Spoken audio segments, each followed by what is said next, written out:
bienvenue à cette table ronde.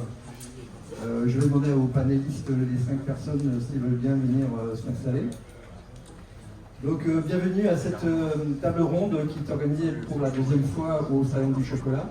Une table ronde qui est organisée donc, par AVSF et Etikable. AVSF qui, comme vous le savez, est une ONG de développement. Une des ONG de développement françaises qui est présente dans plus de 25 pays et qui travaille avec 80 organisations de producteurs, et 400 organisations de producteurs et 80 organisations de producteurs économiques, notamment dans le domaine du café et du cacao. Et Etikable, qui est une coopérative de commerce équitable qui fait principalement du chocolat et qui travaille avec des producteurs dans 12 pays différents avec 25 organisations de producteurs.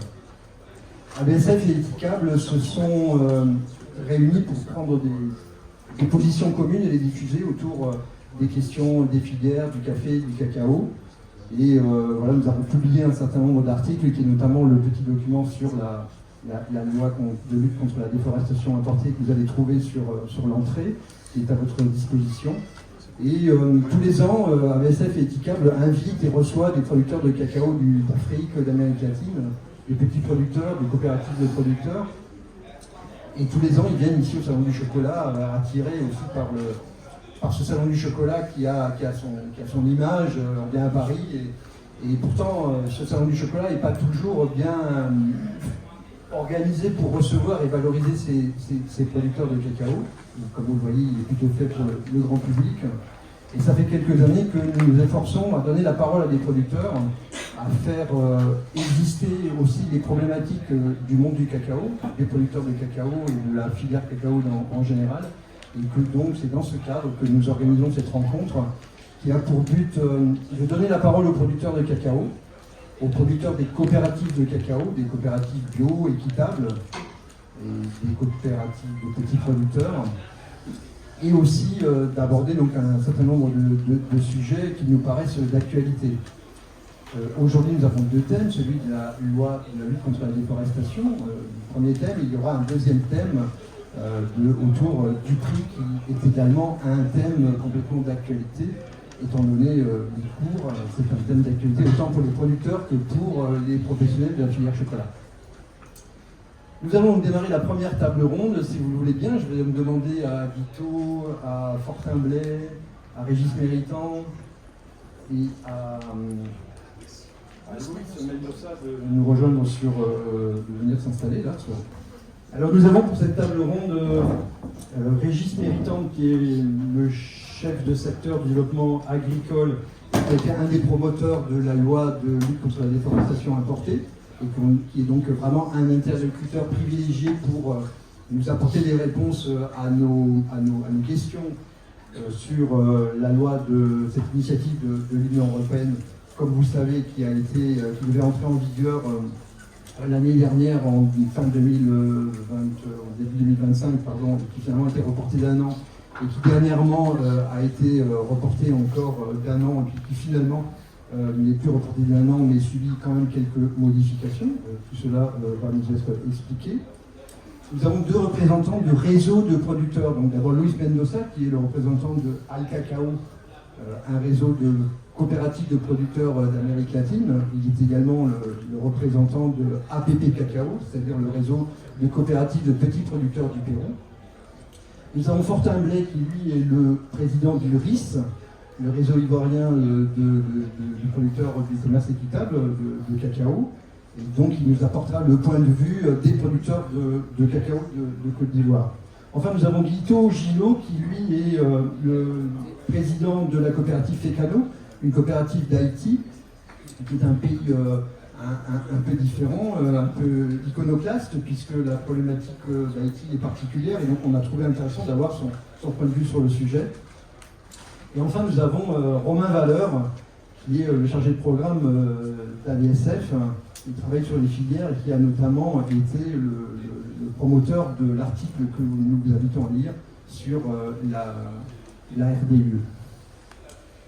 Alors, cette session, nous voilà partis pour 1 heure. Il y aura 15 minutes pour des questions. Et ensuite, le deuxième round sur le prix qui va également durer 1 heure avec les 15 minutes de questions. Alors, dans un premier temps, nous aimerions poser la question un peu sur, on va dire, le sens, la lecture politique qu'on peut faire de cette initiative, de cette législation de lutte contre la déforestation importée. Finalement, d'où vient-elle? Qui a pensé à cette loi? Pourquoi on a fait cette loi? Régis Méritant, est-ce que vous pouvez peut-être nous éclairer, nous rappeler l'origine et l'histoire de cette loi de RDE? Ça, ce sera pour tout à l'heure. Là, c'est vraiment plutôt une première ouverture. On va dire quel sens politique, le pourquoi et quelle est l'histoire de cette législation. Merci Christophe et bon après-midi à tous. Et merci de m'avoir invité. Je suis très, très heureux de pouvoir discuter de ces choses-là avec vous sous l'angle cacao. Je précise quand même le cœur de mon activité ces dernières années, ça a été beaucoup plus sur le marché du cacao que sur le règlement de déforestation lui-même.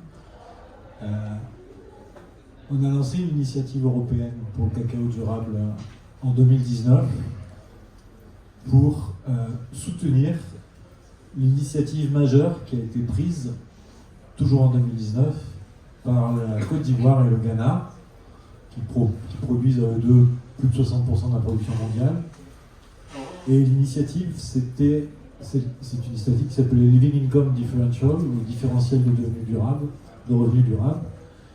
C'est-à-dire que les deux gouvernements ont décidé de mieux coordonner leur politique pour obtenir un meilleur prix de base du cacao sur le marché mondial. À l'époque, le prix était très bas et ils ont réussi à négocier avec l'industrie $400 supplémentaires, ce qui était 2 fois plus que les prix du commerce équitable pour le cacao.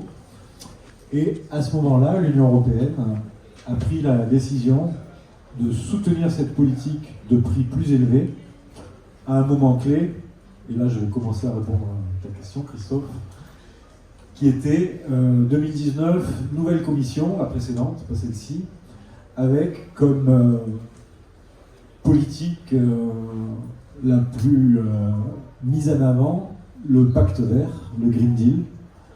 Et donc dans ce pacte vert, évidemment, la question de la lutte contre la déforestation était essentielle.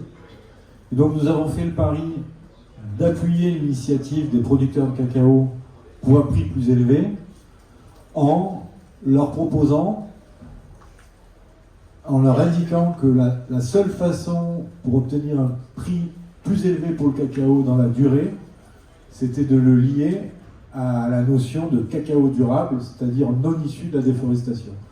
Ce qui revenait à dire, vous aurez un prix plus élevé pour un cacao si c'est un cacao différent, un cacao qu'on peut garantir durable. Ce qui revenait à dire d'une autre manière ce qu'avait dit la commissaire au développement donc dans la précédente commission, que le prix et la durabilité étaient les deux faces d'une même pièce. Donc l'origine de ce règlement, c'est ce pacte vert. Et ce pacte vert, donc ce que je vais dire là, c'est un peu, comment dire, je dirais, politique café du commerce, mais s'il y a eu la volonté d'avoir un pacte vert, c'est d'abord, parce que je pense que ça fonctionne quand même de manière démocratique, c'est parce que une frange croissante de consommateurs a pris conscience que la préservation de la biodiversité, la préservation des forêts, un prix minimum pour le producteur, c'était des choses qui étaient importantes. Alors ça ne veut pas dire que c'est la majorité des consommateurs, mais pour avoir beaucoup travaillé durant toutes ces années avec l'industrie, avec les gros traders, avec les grosses multinationales, ce dont on se rend compte, c'est que eux, ils observent le marché, et dès qu'il commence à y avoir 2, 3, 4% de gens qui sont susceptibles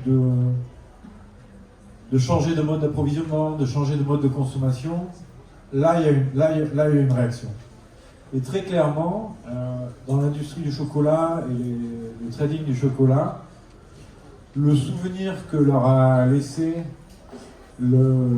la mauvaise réputation qu'a pris l'huile de palme il y a 10-15 ans a été un élément clé de cette perception qu'ils ont d'un risque réputationnel à continuer à mettre sur le marché des produits non durables. Alors, tout est loin d'être réglé, mais ce risque réputationnel ressenti par l'industrie, appuyé par la volonté réglementaire au niveau de l'Union européenne de créer ce type de règlement pour limiter la déforestation importée, ce sont ces éléments ensemble qui font que ça pourrait devenir une réalité, puisque, comme l'indiquait Christophe, on reporte pas, mais ça, je pense qu'on aura l'occasion d'y revenir ultérieurement.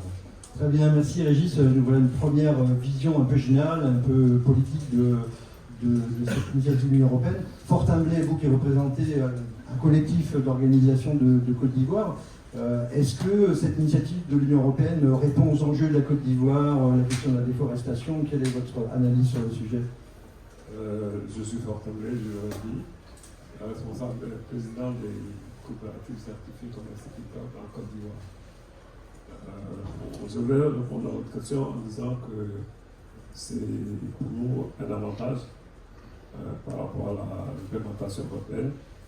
Je veux juste dire que la RDI est une opportunité pour nous et ça apportera la durabilité au monde dans la filière du cacao. Mais dire aussi que l'exigence de traçabilité permettra aux coopératives d'être transparents dans leur processus de production en mettant en place la géolocalisation, les parcelles, la ségrégation des lots, des cultures. Donc disons que pour nous, en tant que producteurs certifiés, ayant bénéficié de nos certifications, on est sur la bonne voie par rapport au programme d'AID et c'est une opportunité pour nous. C'est déjà un premier élément, vous êtes sur la bonne voie, vous, les organisations certifiées de Côte d'Ivoire. Luis Mendoza, vous qui êtes représentant d'une organisation latino-américaine de coopératives de petits producteurs, quelle est votre perception? Est-ce que la RDUE répond aux intérêts, aux problématiques vécues par les petits producteurs d'Amérique latine?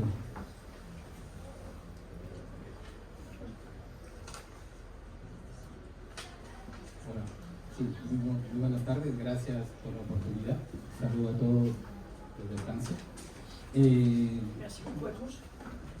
Desde nosotros, un saludo, yo soy Luis Mendoza, ahora estoy presidiendo la Asociación Latinoamericana de Organizaciones de Pequeños Productores de Latinoamérica. Donc, il est aujourd'hui président de la PP Cacao, mais aussi président de Al Cacao, le réseau latino-américain des producteurs de cacao. En primer momento, para nosotros nos parece interesante esta norma de política de la Unión Europea. Dans un premier temps, ça leur paraît intéressant cette proposition de règlement. Sabemos que está en el marco del Pacto Verde de la Unión Europea y si tiene una perspectiva de evitar la deforestación. Nous savons que c'est dans la logique du pacte vert et que ça va permettre d'éviter la déforestation. Pero eso creemos también que tiene escenarios y contextos distintos cuando miramos las dos regiones, el África y Latinoamérica y el Caribe. Mais je pense aussi qu'il y a deux schémas différents en Afrique et en Amérique latine, et donc il faut regarder ça de plus près. Esto porque, por ejemplo, en el caso de Latinoamérica, el tema de la deforestación, en nuestros países tenemos muchísimas normas, pero aún así no ha sido posible controlar el problema fuerte de la deforestación.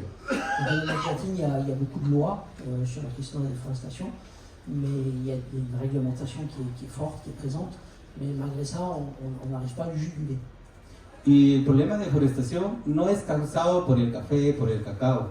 El problema de deforestación viene causado por otras actividades agrícolas y no agrícolas. Como actividades no agrícolas es la minería ilegal y actividades agrícolas, entre comillas, son cultivos ilícitos como en el caso de Colombia y Perú, que es el cultivo de la hoja de coca. Donc a priori, c'est quand même peu le café et le cacao qui sont à l'origine de la déforestation. La principale source de déforestation en Amérique latine concerne les cultures illicites, donc, par exemple en Colombie et au Pérou la culture de la coca, ou alors les activités minières. Y además, estas actividades como tal ilegal son actividades informales, ilegales, e incluso algunas iniciativas mineras en la Amazonía, formales, que también causan grandes problemas de deforestación, y eso no contribuye a lo que se requiere conservar el tema del bosque. Et donc il y a, des mines qui sont créées, des gisements de mines qui sont ouverts en Amérique latine, dans certains cas de manière légale, mais aussi de manière illégale, et que ça c'est donc une forte contribution à la déforestation. Es por eso que nosotros, como Latinoamérica y el Caribe, decimos que si bien este tema de evitar la deforestación es una oportunidad, pero también es un desafío que presenta enormes retos, y sobre todo para los pequeños productores, que somos la mayoría los que cultivamos este tipo de cacao y producto, ¿no? Donc pour les petits producteurs d'Amérique latine, ça peut être une opportunité, mais ça présente aussi des enjeux importants et un défi important pour les producteurs. Eso, y además creemos que hay que ponerle mucha fuerza. Por ejemplo, el cacao para Latinoamérica y el Caribe no es un causante de la deforestación. El cacao, en el ejemplo, dos ejemplos voy a mencionar, en el caso de Colombia y en el caso de Perú, ha ayudado a resolver conflictos internos a nivel de, por lo que es terrorismo, narcotráfico, y lo que ha hecho es que esos suelos degradados, con el cacao se viene haciendo recuperación de suelos degradados, y eso es una contribución que se ha hecho. Es por eso que decimos que la norma de la Unión Europea es muy importante, pero no resuelve el problema de fondo. El problema de fondo es detener los problemas de deforestación. Y yo creo que la Comisión, la Unión Europea, debería reforzar el análisis, conversar con los productores, con la academia, para ver qué otras alternativas de mejora pueden ser. Donc, le cacao n'est pas à l'origine de la déforestation en Amérique latine. Il précise donc que le cacao joue un rôle particulièrement important sur notamment la récupération des sols. Donc suite par exemple aux zones de production illicite, les gens ont installé du cacao, et donc le cacao a en Amérique latine un rôle très important dans la résolution des conflits également. Donc au Pérou, ce sont des zones qui ont été largement touchées par le conflit, et qui donc aujourd'hui ont été... le cacao a plutôt contribué à la résolution. Et donc aujourd'hui, il dit voilà, pour l'Union européenne, ce serait très important d'ouvrir un peu ces perspectives-là, de regarder que dans le cas du cacao en particulier, ben, finalement, ce n'est pas une contribution à la déforestation, et les causes sont ailleurs. Donc merci Louis, le cacao, pas forcément source de déforestation en Amérique latine, voilà un premier point de débat qu'on pourra avoir tout à l'heure. Mais dans l'immédiat, est-ce que Régis, tu pourrais peut-être nous présenter, comme nous l'avons pensé, les mécanismes, on a le slide à projeter, nous rappeler quels sont les mécanismes, comment fonctionne cette loi de lutte contre la déforestation. Merci. Donc le règlement tel qu'il est aujourd'hui dans sa proposition, peut-être un mot pour l'instant à ce jour. Ce qui est prévu, c'est qu'il rentre en application effective le 1er janvier 2026. Pour ceux que ça intéresse et qui lisent la presse dans ce domaine, vous avez vu qu'il y a un peu d'incertitude, on va dire. Il a été question de report d'une année supplémentaire. À ce stade, la Commission européenne a fait une proposition qui va être examinée par le Parlement européen et par les États membres, ce qu'on appelle le Conseil européen.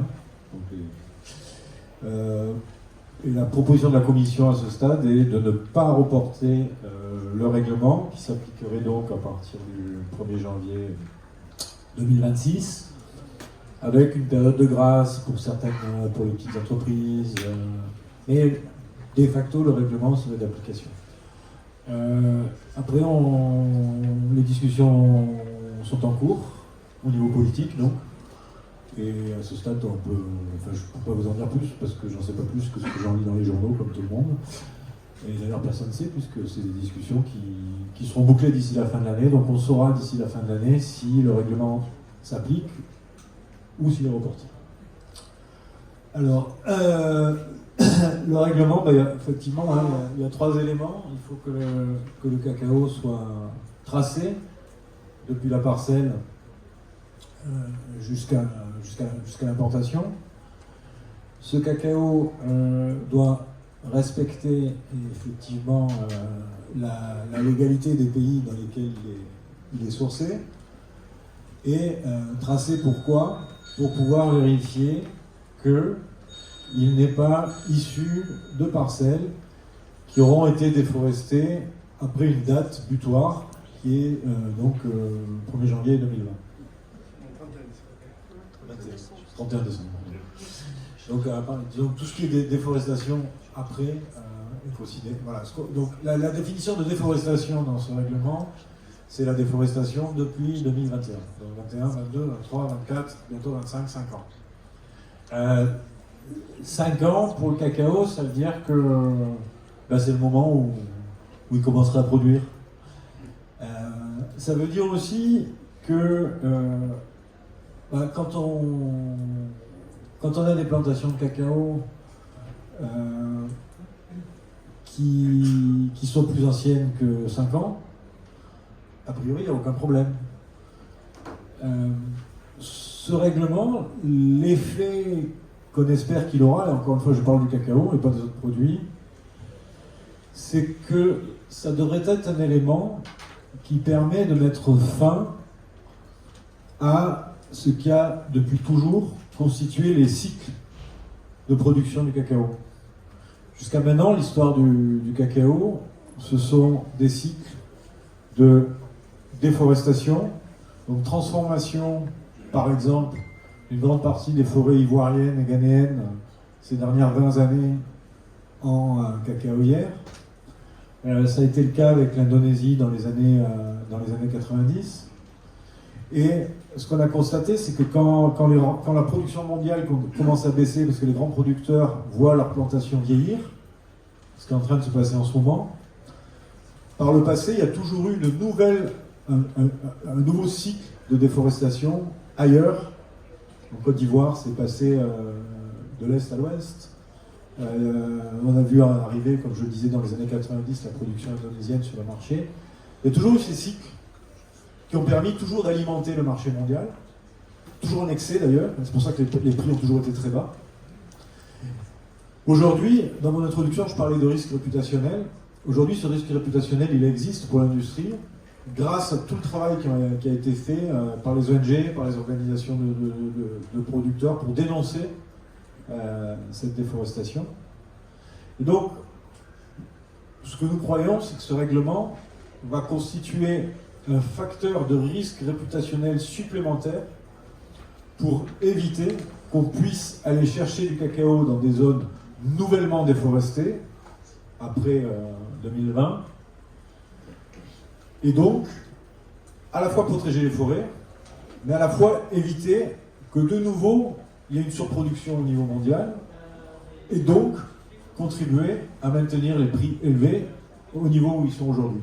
Je ne veux pas trop parler des prix, je sais qu'on va en parler après, mais je pense qu'on ne peut pas, comme je le disais à l'introduction, déconnecter cette idée de lutte contre la déforestation et de prix, parce qu'encore une fois, la durabilité, ça a un coût, et ce coût, il doit être intégré dans le prix du produit. Il n'y aura pas de produit durable sans un produit qui est payé un prix suffisant pour permettre une production durable. Très bien, donc éviter la déforestation au niveau mondial, et pour ce faire, une demande donc, de traçabilité en opérant un géoréférencement de toutes les parcelles, de tous les producteurs qui prétendent vendre leur cacao dans l'Union européenne. Il s'agissait quand même de ça, et de faire une analyse de risque. Voyons un peu, faisons un tour de la position des producteurs et de l'ONG présente sur sa perception, quelles sont les difficultés de mise en œuvre, quelle est la réalité de la mise en œuvre actuelle. On va commencer par Guito Gillot de FECANO. Guito, tu es le président d'une coopérative importante en Haïti. Haïti est un pays particulier, un petit pays producteur de cacao. Alors avant de passer la parole aux représentants des plus grands pays producteurs, est-ce que tu peux nous dire où vous en êtes en Haïti? Est-ce que vous êtes en conformité avec la RDUE aujourd'hui, ou est-ce qu'il y a des difficultés dans cette mise en conformité? Merci Christophe, bonsoir à tous et à toutes. Je suis Guido Gillot, le représentant de la FICALO, qui est un réseau de producteurs de cacao, 8 coopératives pour plus de 4700 producteurs. Là, on est basé au nord d'Haïti. Haïti, comme Christophe l'a dit, est un pays tout à fait spécial. Donc, le cacao, on le retrouve dans 2 zones différentes, c'est-à-dire au nord, là où on est, et dans le sud, dans le grand sud. Donc, mais ce sont des petits producteurs possédant en moyenne 1 hectare. Donc, pratiquent ce qu'on appelle l'agroforesterie. Et en réalité, qui ne vit que la forte proportion que du cacao. Donc, si on a des producteurs qui possèdent en moyenne 1 hectare, déjà ça vous dit déjà une idée. Or, depuis la nuit des temps, c'est des parcelles, c'est des vieilles parcelles, donc qui n'ont rien à voir avec la déforestation. Donc, la réalité, c'est que le producteur, c'est lui, il vit de son cacao, ça sert à manger à la famille, et les frais de scolarité, tout et tout. Donc, et voilà qu'il y a cette loi qui est entrée en vigueur, qui va être entrée en vigueur pour réglementer certaines choses. Nous, de notre côté, on n'est pas contre la loi, c'est la loi. Mais moi, je pense qu'il fallait tenir compte de certaines spécificités pour certaines régions. L'Amérique latine, la Caraïbe, un pays comme Haïti, qui est tout à fait spécial. Donc, moi, je pense que cette loi, c'est un choc en plus par rapport au coût. Parce que là, étant donné qu'on a des clients qui sont sur le marché européen, on est obligé de nous accrocher par rapport à cette loi en faisant un travail de géoréférencement, c'est-à-dire identification des parcelles. Et au début, on ne savait pas ça. On ne savait pas que ça nous allait coûter autant. Donc, eh bien, c'est vrai, en faisant ce travail, en appliquant cette loi, ça nous permet en quelque sorte de nous regarder, mais ça constitue en quelque sorte une contrainte financière. Heureusement qu'on a eu le support de certaines entités et notre contribution pour pouvoir avancer dans ce travail. Est-ce que l'État haïtien soutient les producteurs dans sa mise en conformité de la LUE? Bon, c'est triste à le dire, en réalité c'est non. Donc ce sont les structures qui se débattent, même pour pouvoir s'accrocher, parce que nous on exporte sur le marché européen, et bien donc on n'a pas vraiment le support de l'État haïtien, c'est triste à le dire, mais c'est la réalité. Mais il fallait, à mon sens, on n'est pas contre la loi, mais il fallait quand même tenir compte de certaines régions, certains pays, parce que nous, Haïti,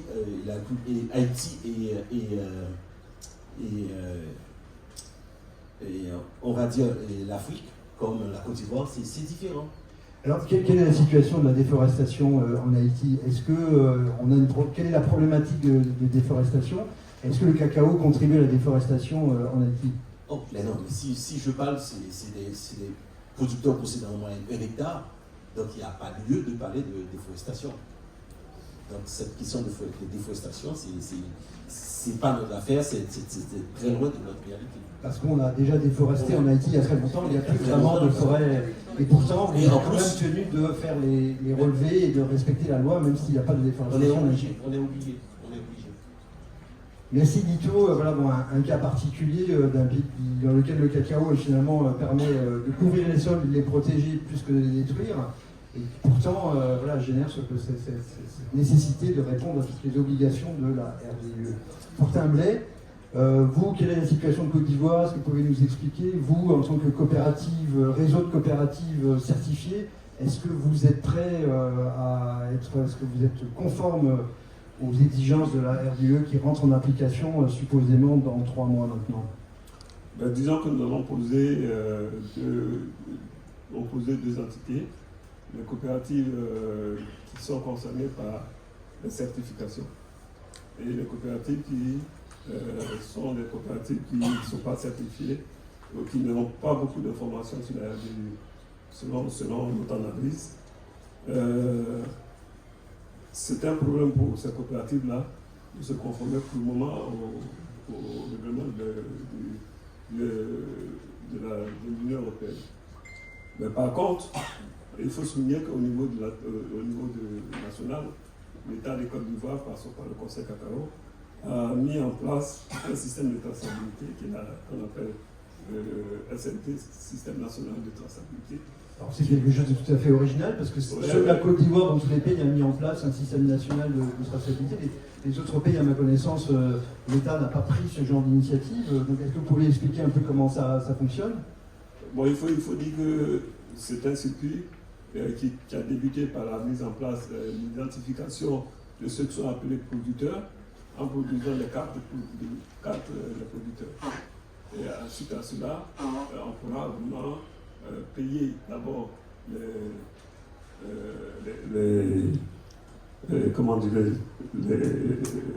l'argent des producteurs parce que c'est une carte avec un système Visa inclus et on pourra vraiment tracer le cacao. Une sorte de carte d'identité. Une sorte de carte d'identité. On pourra, savoir d'où le cacao vient, qui est le producteur derrière et quelles sont la qualité du cacao qu'on a.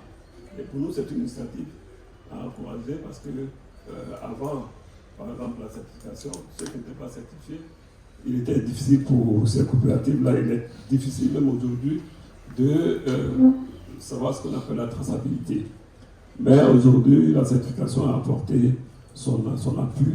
L'État de Côte d'Ivoire est en train de nous aider à devenir des coopératives efficaces et efficientes.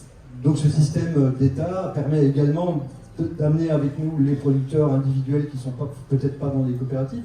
Où est-ce qu'on en est aujourd'hui? Est-ce que ces producteurs individuels ou est-ce que même certaines coopératives est-ce qu'elles sont toutes, quel est le degré d'atteinte de la conformité de la RDE? Est-ce qu'on a encore beaucoup de producteurs qui pourraient ne pas être inclus à l'heure actuelle? Disons que on ne peut pas donner des chiffres parce qu'on ne le voit pas. Mais ce qu'on sait en général, c'est que les coopératives qui sont issues des certifications sont très avancées. Sont très avancées parce que c'était un peu leur quotidien de travail, c'était leur manière de bosser. On ne fait que leur rappeler ce qu'il y a lieu de faire. Et ces coopératives-là, on va dire que 80% des coopératives, dans ce sens-là, ont un avantage certain. Donc un avantage pour les coopératives du commerce équitable, les coopératives certifiées. Je passe la parole à Luis Mendoza. Luis, quelle est la perception de vous en tant que représentant d'un réseau latino-américain? Quel est le degré d'atteinte de la mise en conformité? Quelle est votre perception de ce qu'il faut pour arriver à répondre aux besoins de l'Union européenne? Sí, en primer momento, desde el anuncio de la norma de la Unión Europea, ha sido complicado entender la norma. Dans un premier temps, ça a été difficile de comprendre le règlement. A nosotros nos llevó casi 2 años y hasta ahora no le entendemos. Et ça a duré 2 ans, le processus, pour bien comprendre qu'est-ce qui était sur le règlement. Et encore, il y a des points qui sont pas clairs. Eso debido a porque han habido varios temas que no estaban claros, es decir, eran como temas, líneas generales, pero no habían detalles. Lo que más claro estaba era el levantamiento de polígonos. Il y avait donc des lignes générales qui étaient assez claires, par exemple les polygones. Pero no había claridad en la alineación de las normativas nacionales con el reglamento y mucho menos había claridad con el tema de la legalidad de las tierras. Et tout le thème de la légalité des terres, c'était un thème qui était pas très clair. Et donc, en fait, le lien entre la réglementation de l'Union européenne et la législation locale. Y además, siendo conscientes que en los países productores, los productores tienen más o menos un 30% de titulación, el resto no tienen titularidad de la tierra. Donc, par exemple, au Pérou, 30% des producteurs ont un titre de propriété, les autres n'ont pas de titre de propriété. Donc, cette question-là, elle est complexe. Esa es una realidad lamentable, pero así es como están las cadenas en todo lo que manejan el tema de cacao. Donc ça, c'est une réalité au Pérou, c'est complexe. On peut le regretter, mais c'est comme ça. Creemos que eso puede ser mejor cuando hay una mejor comunicación de la Unión Europea con los estados y también con los diferentes actores, uno sobre los detalles y apoyo para entender la norma y cómo es que se puedan hacer instrumentos de aplicación en los diferentes países. Donc ils pensent qu'on a besoin de plus de communication de l'Union européenne vers les États, mais aussi vers les acteurs de la filière, pour bien comprendre qu'est-ce qui doit être mis en place et de pouvoir informer correctement. A pesar de eso no entendimiento, hemos hecho el mayor esfuerzo. ¿Por qué? Porque en Latinoamérica y el Caribe tenemos mucha experiencia de organizaciones de productores. Donc malgré ces détails et ces choses qui créent des incompréhensions, en Amérique latine, il y a beaucoup d'organisations de producteurs, les producteurs sont organisés. Y estas organizaciones de productores ya venían trabajando con sistemas de certificación orgánico, Fairtrade, Rainforest, y de una de otra manera ya tenían sistemas de georreferenciación e identificación, incluso sistemas de trazabilidad para demostrar que el producto es orgánico o bajo el comercio justo. Donc les producteurs ont, par exemple, toutes les organisations de producteurs, de nombreuses coopératives sont certifiées bio ou commerce équitable. Et dans ce cas-là, notamment dans le cas de la certification bio, il y a un processus de suivi de la traçabilité qui est déjà existant, qui est très fort, et les organisations ont déjà énormément travaillé dans cette optique. Es por eso que en ese contexto, en Latinoamérica y el Caribe, lo que mayor hemos avanzado con respecto al levantamiento de puntos de georreferenciación y polígonos son los productores que estamos organizados. Pero no es la misma realidad para los productores que no forman parte de una asociación. Ese es un reto todavía. Donc pour les producteurs organisés en coopérative, ça a été très facile. Les données GPS des coordonnées des parcelles et les polygones sont maintenant disponibles et les organisations les ont. Là où c'est plus compliqué, c'est pour les producteurs qui ne sont pas organisés en coopérative. Podemos decir que a nivel de nuestros países tenemos un avance en el cumplimiento de la Unión Europea entre un 40 a 50%. Es decir, todavía no estamos en condiciones de poder cumplir el tema del reglamento. Donc s'il fallait donner un chiffre, il estime qu'en Amérique latine, entre 40 et 50% des producteurs ont maintenant les données sont disponibles, et pour le reste, ce n'est pas le cas. Y sobre todo más, no tanto por los polígonos, por los puntos, sino más por el tema del alineamiento de la normativa y el tema de la debida diligencia que tiene que ver con legalidad y la trazabilidad. Donc dans certains cas, il peut y avoir effectivement les points GPS présents des parcelles, mais il y a toute cette question de la légalité de la terre et de la traçabilité, et là, il y a sans doute encore des choses à améliorer pour les gens qui ne sont pas organisés. En nuestros países se genera una dinámica importante de la sociedad civil, los productores organizados, haciendo articulación con los gobiernos para que los gobiernos entiendan cuál es su rol, para que puedan desde su rol poder intervenir y apoyar a las organizaciones y a los productores. Et donc ça a été justement le rôle des producteurs organisés en coopérative d'alerter les autorités, dans ce cas-là péruviennes, et de leur expliquer, de leur dire il y a besoin de travailler, il faut que vous interveniez sur cette question-là de la mise en conformité. Et donc c'est le secteur de producteurs organisés qui a travaillé sur cette partie-là pour le demander au gouvernement, à l'État. Además, creemos que hay muchas exigencias en el tema del normativo, pero eso no va en compensación con el tema de precios, por ejemplo. Es un tema, ahora el escenario es especial, peculiar, pero no es un escenario constante, ¿no? Entonces eso también es otro tema de análisis y discusión que hay que en un momento hablar. Donc il y a des exigences sur la réglementation qui existent, qu'on connaît, que les gens travaillent. Mais il y a une question de fond, ça va être la question des coûts de cette mise en conformité, qui va les couvrir. Alors c'est vrai qu'on est dans un contexte particulier du prix haut, donc là conjoncturellement les prix ont été élevés et ça a été ce débat-là a été un petit peu effacé, mais c'est un débat qui doit exister, de savoir qui va payer cette mise en place. Louis, ça nous semble dire qu'il y a beaucoup de projets d'État et de la coopération d'aide à la mise en conformité. Est-ce que ça a de bons résultats? Est-ce que ces projets répondent aux besoins des producteurs aujourd'hui? Sí, en verdad el primer avance que hemos tenido por levantar puntos de georreferenciación y polígonos ha sido con el apoyo de la cooperación internacional. Donc dans un premier temps, en effet, c'est la coopération internationale qui a beaucoup appuyé les organisations de producteurs pour faire les levées des points GPS, des parcelles et des polygones. Pero todavía en algunos momentos ha habido como una incertidumbre también por parte de la cooperación, porque no teníamos claro el formato, la lectura o los mecanismos de trazabilidad. Hemos generado mucha información, pero todavía esa información falta consolidarla y que sea de utilidad para el cumplimiento del reglamento. Donc l'information a été générée, les listes des points GPS, etc. Mais après, le format vraiment qu'on va utiliser finalement pour rentrer en conformité avec le règlement, c'est des choses qui étaient encore un peu floues. Donc il existe beaucoup d'informations brutes, et maintenant il faut savoir comment est-ce qu'on va l'organiser pour vraiment répondre à la réglementation. Très bien, merci beaucoup pour ce point de vue. Donc les coopératives très avancées, mais finalement les producteurs individuels très en retard, puisque seulement, selon lui, 50% des producteurs d'Amérique latine sont conformes à la RDUE. Je passe la parole à Romain Valeur de l'AVSF, pour recueillir le point de vue, l'analyse de l'ONG. Je répète que l'article est disponible sur la table dans le couloir. Vous y voyez un certain nombre de risques, mais également des opportunités. Quelle est votre analyse? Et on fera réagir ensuite Régis Méritant à l'ensemble de ces points de vue. Merci, bonjour à toutes et à tous. Je vais essayer de ne pas être trop redondant avec ce qui a été dit déjà sur ce que les organisations de producteurs vivent pour se mettre en conformité avec tous les doutes, toutes les questions et les difficultés que ça pose. En termes de risque, déjà ce qui a été dit, c'est que, et ce que confirment les différents collègues, il faut être conscient aussi qu'il y a une diversité de réalités, bien évidemment, des pays producteurs. Cette diversité, elle amène aussi à avoir des lectures, on va dire, nuancées dans la mesure du possible. Mais ce n'est pas toujours simple de l'exprimer sur des temps courts, ni sur des papiers courts.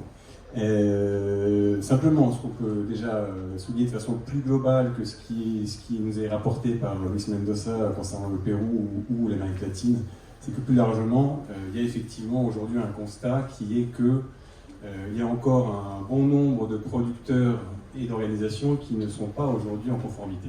C'est un fait, malgré les appuis qu'ils ont pu recevoir, malgré leur propre initiative, malgré leur investissement dans leur mise en conformité. Le fait est, c'est qu'il y a un grand nombre de producteurs de cacao qui n'est pas organisé, il y a un grand nombre de coopératives qui ne sont pas dans les démarches de certification sans traçabilité, et que donc, pour ces acteurs-là en particulier, il y a encore un gap très important pour être en conformité. Donc ça, c'est basiquement un risque simple d'exclusion du marché européen, de la dynamique globale, on va dire, de lutte contre la déforestation. Parce qu'elles n'ont pas de partenaires commerciaux pour les aider à mettre en place ces mesures, parce qu'elles n'ont pas forcément les moyens de le faire, parce qu'elles n'ont pas forcément les appuis de leurs États. Encore une fois, il y a une grande diversité d'États et de participation de l'État aux efforts de mise en conformité, et dans certains cas, les États n'aident pas leurs producteurs et l'organisation à se mettre en conformité. Et puis aussi, il y a quand même souligné un petit peu, vous l'avez dit, Régis, ce flou en termes de compréhension. Ça, c'est pas vous qui l'avez dit, c'est lui qui l'a dit. Ce flou en termes de compréhension de ce qu'est cette norme, qu'est-ce que ça veut dire concrètement de mettre en conformité leur activité, leur organisation avec cette norme. Il y a une question d'information, de compréhension, et ce qui nous est dit là, mais on peut en témoigner de façon plus large, c'est qu'il y a encore un déficit de compréhension de ce que c'est, de ce que ça implique. Il y a également le flou autour de la mise en application, c'est-à-dire que le report l'année dernière d'un an, ensuite ce qui circule sans une totale clarté sur finalement est-ce que ça rentre en vigueur ou pas, délai de grâce ou pas, période de grâce ou pas. Donc ce flou-là, je pense, n'aide pas non plus à ce que tout le monde se mobilise de façon la plus proactive possible dans la mise en conformité. Deuxième risque qu'on voit aussi, c'est qu'il y a on va dire, la réorientation, le détournement d'une partie de l'offre du cacao qui part vers d'autres marchés que le marché européen, parce que marché parfois moins 10 ans, avec une demande croissante. C'est notamment le cas en Amérique du Nord, mais aussi en Asie, avec un marché qui croît et qui est moins exigeant en termes de traçabilité, en termes de lutte contre la déforestation. Et ça, c'est un début de report. Alors, soyons clair, sauf, vous me corrigerez si je me trompe, mais le marché européen reste de très loin le premier marché d'importation de fèves, de trituration et de consommation. Donc c'est pas demain que d'autres marchés vont prendre la place du marché européen, mais cependant il y a ce regard maintenant vers d'autres marchés moins exigeants, en termes notamment de traçabilité et de lutte contre la déforestation. Donc ça, ce sont deux éléments qui, à court terme, vont probablement affecter aussi l'offre de cacao sur le marché européen. Un autre élément que l'on voit, nous, en termes de risque de cette mise en œuvre, c'est que notamment en dehors de toutes les organisations qui sont déjà relativement bien armées parce qu'elles sont avec des certifications biologiques et équitables, et les producteurs individuels, les coopératives qui sont finalement parfois même des coopératives un petit peu de façade, qui ne sont là que pour faire de la collecte de produits comme des intermédiaires classiques dans les campagnes. Finalement, il y a aujourd'hui toute une levée d'informations, une collecte d'informations, un relevé d'informations, qui est opérée par les exportatrices, les entreprises qui achètent et exportent le cacao vers le marché européen. Et le sujet qui est posé là, c'est est-ce que le fait que ces données-là soient collectées par ces entreprises exportatrices et sont donc de propriété de ces mêmes entreprises, est-ce que ça ne renforce pas la dépendance, la vulnérabilité des organisations de producteurs et des producteurs face à ces entreprises-là? Notre lecture, c'est qu'effectivement, ça renforce cette relation de pouvoir des exportatrices vis-à-vis des producteurs et des organisations lorsque ces données ne sont pas la propriété des producteurs et des organisations.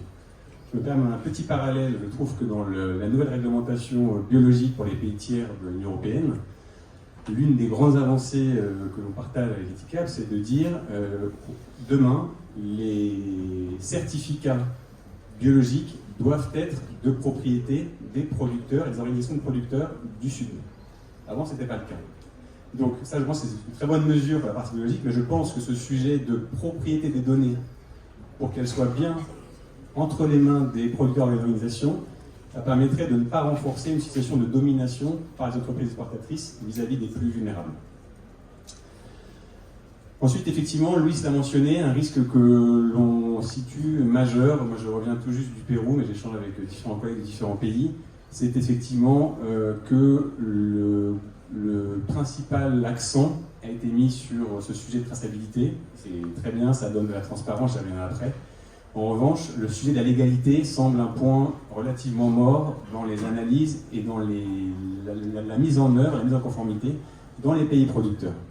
C'est-à-dire qu'il y a quand même beaucoup de questions autour de ce que veut dire cette égalité.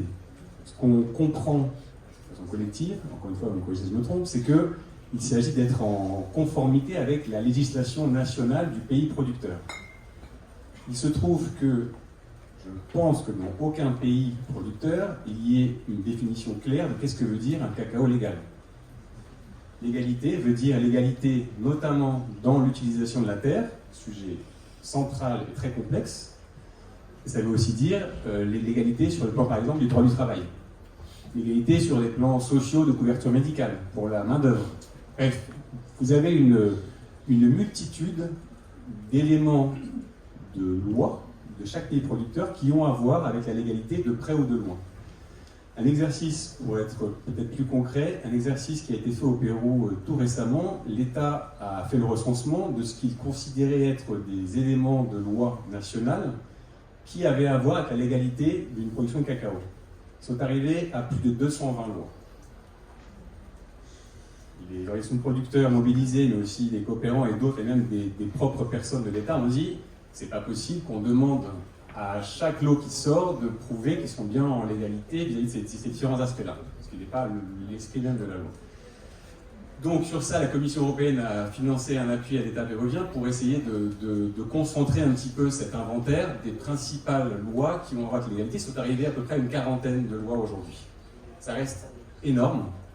Et donc là, il y a un vrai sujet de dire finalement, ce sont quels aspects légaux qu'il nous faut regarder, nous comme État, nous comme organisation de producteurs, nous comme importateurs, pour pouvoir faire après ma déclaration de diligence raisonnée et pouvoir montrer la légalité du lot que j'importe. Donc ça, c'est un sujet majeur de préoccupation, je pense partagé par beaucoup des acteurs de la filière, parce qu'il y a du flou autour de ce concept de légalité et de comment est-ce qu'on peut le démontrer. Aujourd'hui, les organisations et les importateurs font des hypothèses, je pense, des paris. Ils préparent l'information. La question se pose de savoir où est-ce que je peux trouver l'information pour savoir si c'est bien légal ou pas. mais il y a un certain flou autour des éléments qu'il faut rassembler pour démontrer la légalité. Et puis il y a aussi un risque un peu de dysfonctionnement global, c'est tous ces défis un petit peu d'ordre technique, parce que vous avez une diversité d'outils nécessaires pour notamment la traçabilité, pour les déclarations d'IS raisonnées. Et donc, que ce soit dans les pays producteurs, que ce soit au niveau même de l'Union européenne, il y a un défi technique qui est de taille. C'est, je crois, l'une des raisons du report aussi de l'entrée en vigueur, en tout cas annoncée, de l'application du RDE, c'était ce sujet un petit peu technique. Et par exemple, la loi prévoit que dans les parcelles de cacao de moins de 4 hectares, un seul point GPS suffise. Si vous demandez à toutes les organisations de producteurs que vous avez ici aujourd'hui, vous avez un certain nombre aussi dans la salle, ce qu'ils font, ils ne font pas ce point GPS, ils font le relevé des polygones, de l'ensemble des parcelles. Pourquoi? Parce que lorsque vous rentrez un point GPS dans un système de cartographie, avec une surface de parcelles, ces systèmes-là vous font une parcelle en cercle, en rond. Ce qui n'est évidemment pas la forme des parcelles des familles paysannes. Et donc là, vous avez un vrai sujet technique. C'est un d'autres sujets techniques que toutes les bases de données. En Équateur, ils ont mis en place une base de données qui vous permet ensuite de vous déclarer légal. Sauf que cette base de données, elle n'est pas encore bien opérationnelle et elle n'est pas encore déployée pour tous les producteurs. Les mêmes sujets se passent au Pérou et je pense même au Côte d'Ivoire. Le déploiement à l'ensemble des producteurs et des coopératives de leur carte d'identité, des terminaux pour suivre la traçabilité, tout ça n'est pas encore complètement opérationnel. Est-ce que je peux mentionner quelques secondes? Oui, il nous reste un petit quart d'heure peut-être pour mentionner rapidement les opportunités, les points positifs, parce que là on a soulevé pas mal de difficultés. Tout à fait. Bon, déjà, on peut quand même mentionner vis-à-vis de l'intention de la loi en question, c'est que ce qu'on peut quand même voir, c'est que c'est, je pense, une loi qui va tout de même aider à la stabilisation des fronts pionniers, de la frontière agricole qui est occasionnée par le cacao. C'est-à-dire que la colonisation de la forêt pour du cacao qui entrerait dans l'Union européenne, demain, avec l'entrée en vigueur du règlement, c'est ce que le règlement va éviter. Voilà, donc c'est le but recherché in fine, c'est cette stabilisation des zones de production actuelles. Ça, c'est quelque chose qu'on peut, je pense, saluer, puisque ça permet donc de baisser la pression sur les forêts existantes. L'autre élément, c'est que finalement, toute cette exigence et cette mise en conformité à rythme accéléré, voire forcé, finalement, nous, ce qu'on voit, c'est qu'elle peut tout de même contribuer à l'organisation, au sens large, des producteurs. C'est-à-dire que ce besoin de traçabilité, c'est en train d'amener un certain nombre de producteurs individuels à s'organiser en coopératives.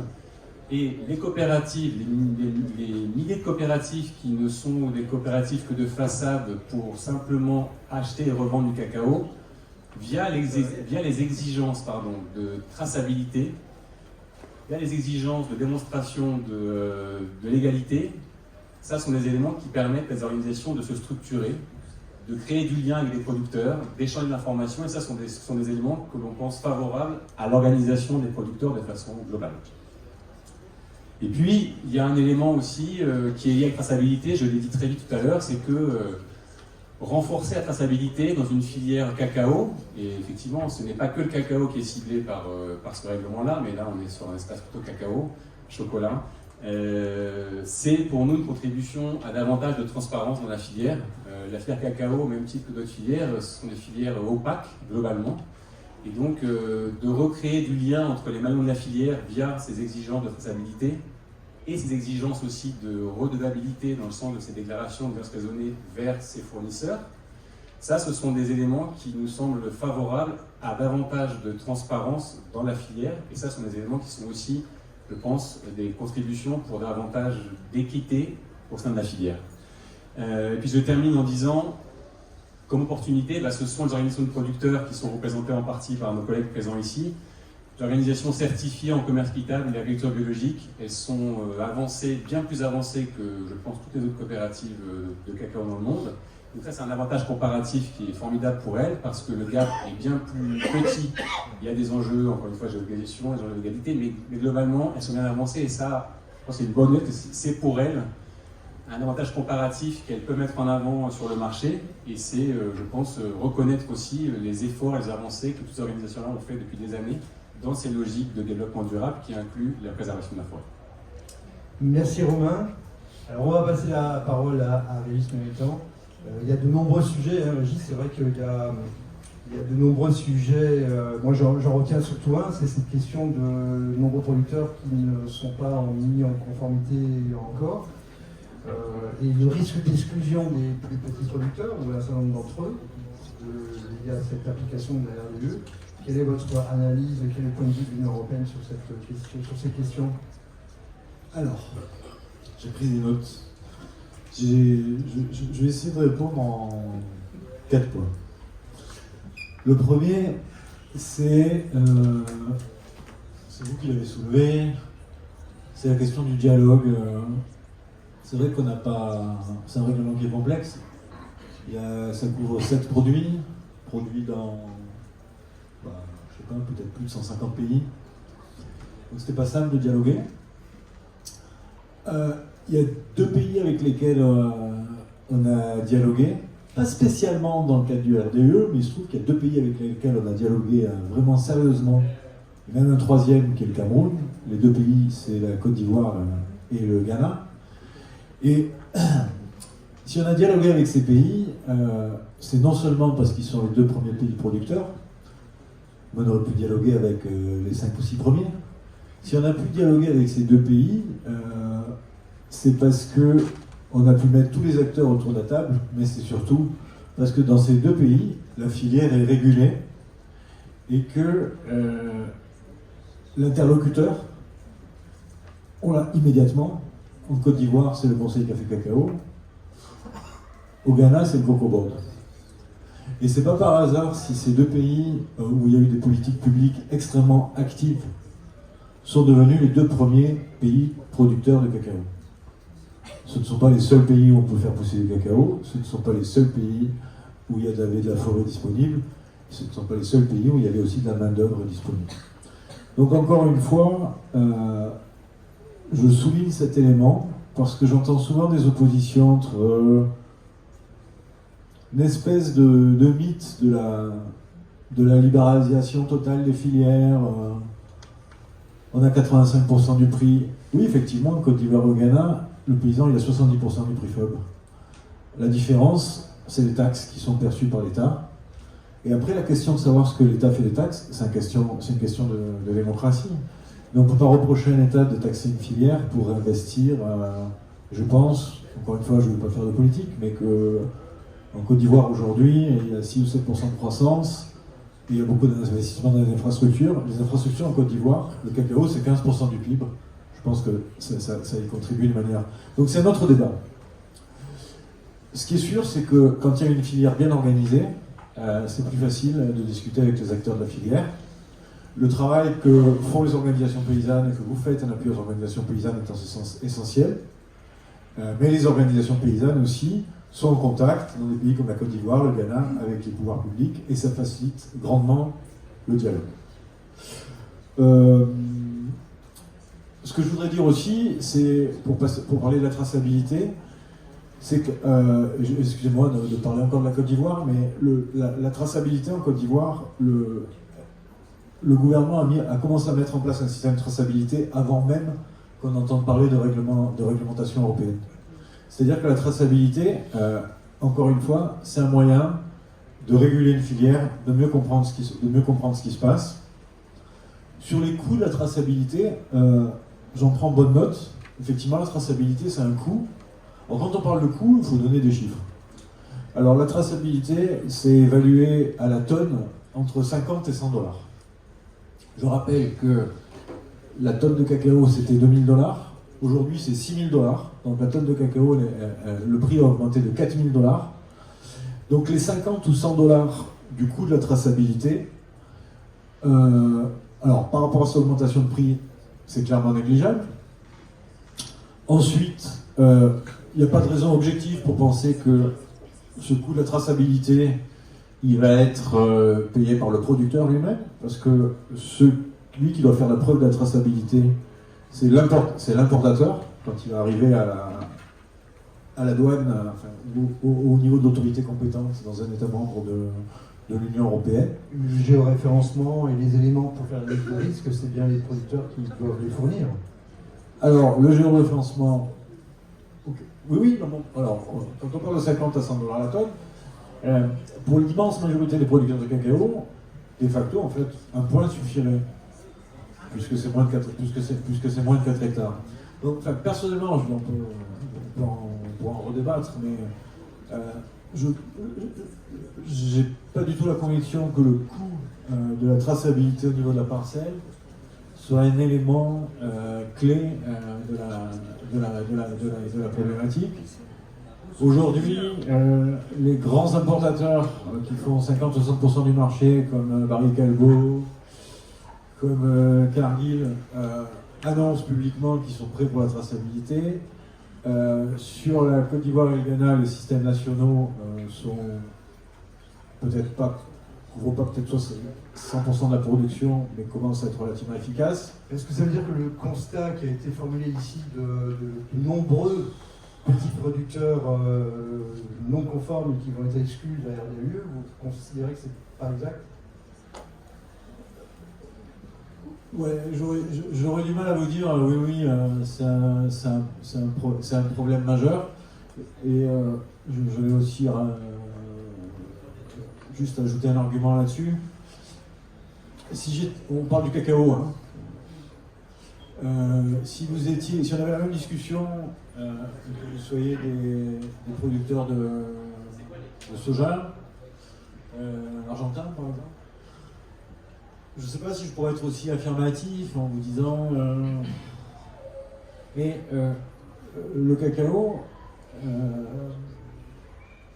les pays européens il n'y a pas de substitution. Le cacao, on ne le fait pas chez nous. C'est la même chose sur le café. Et encore une fois, ce règlement, il est fait pour lutter contre la déforestation. Il n'est pas fait pour limiter les flux commerciaux de cacao ou de café dans l'Union européenne. C'est la même chose sur le soja. C'est la même chose sur l'huile de palme.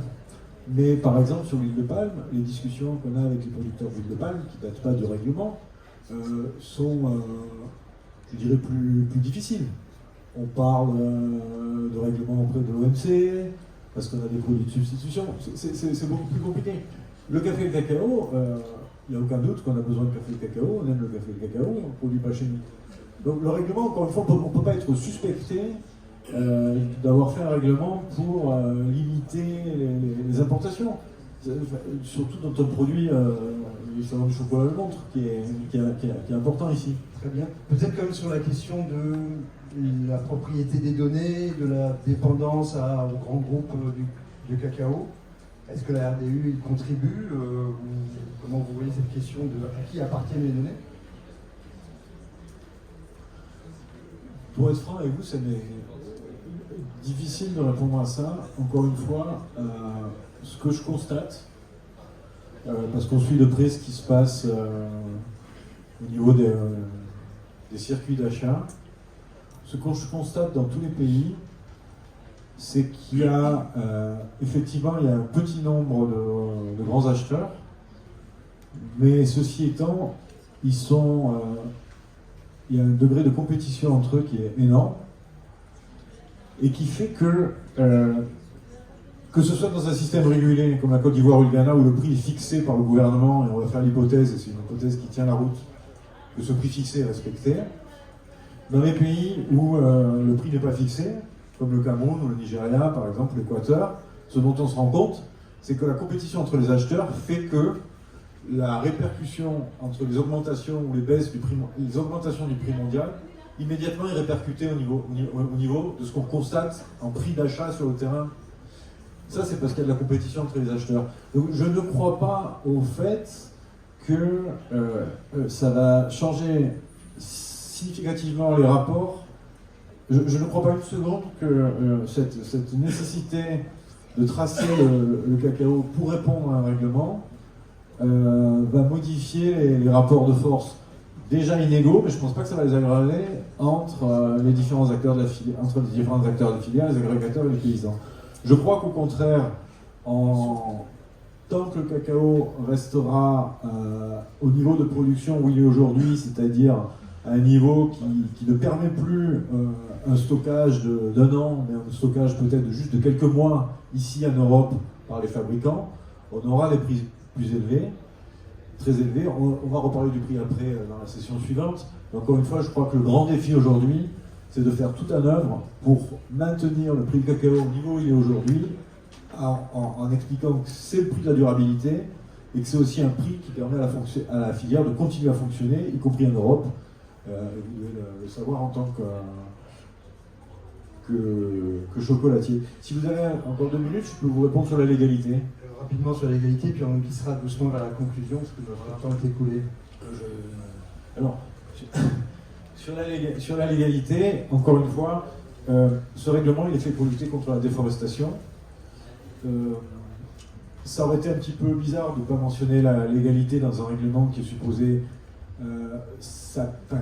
qui va demander à ceux qui l'appliquent de travailler dans des pays souverains, avec un ensemble d'éléments qui constituent la légalité dans ces pays-là. Effectivement, dans les versions, ça aurait pu être précisé de manière plus...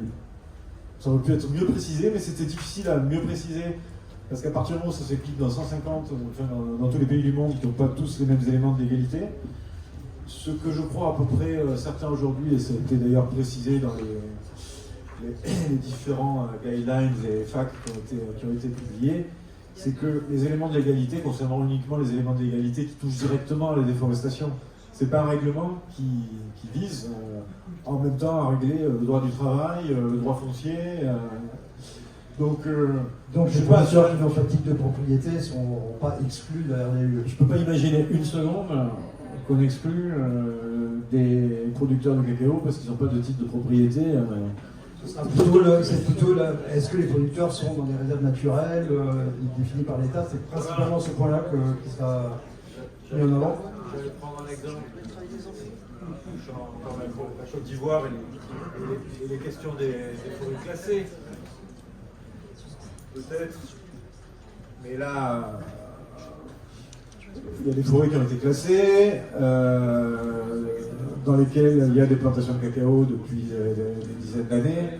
Par exemple, le gouvernement ivoirien travaille là-dessus et est en train de revoir la classification des forêts. C'est plutôt ce genre de choses qu'il faut avoir en tête. Mais je pense qu'il ne faut pas...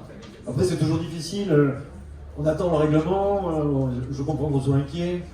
Encore une fois, je pense qu'au final, en tout cas pour le produit cacao, ce qu'il faut, à mon avis, vraiment, et je ne le dis pas parce que je travaille pour l'Union européenne, ce qu'il faut retenir de ce règlement, c'est qu'il va augmenter le risque réputationnel pour sourcer du cacao directement issu de la déforestation, et que ce faisant, il va éviter qu'on ait de nouveau une surproduction de cacao au niveau mondial, et que ce faisant, ce sera possible de maintenir les prix au niveau où ils sont aujourd'hui. Et je crois que ça devrait être la préoccupation principale de tous ceux qui luttent pour la durabilité de la filière. Merci Régis pour ces apports, cet éclairage, dont certains sont plutôt rassurants, il me semble, pour nous autres acteurs de la filière cacao. Peut-être avant de prendre une question, on aura peut-être encore la parole après avec les questions, on va proposer à Louis de nous faire une conclusion sur quelles sont les perspectives, quel est l'avenir. Est-ce que cette loi de RDE répond à vos objectifs? Quelles sont les perspectives d'avenir pour une meilleure mise en place de cette législation?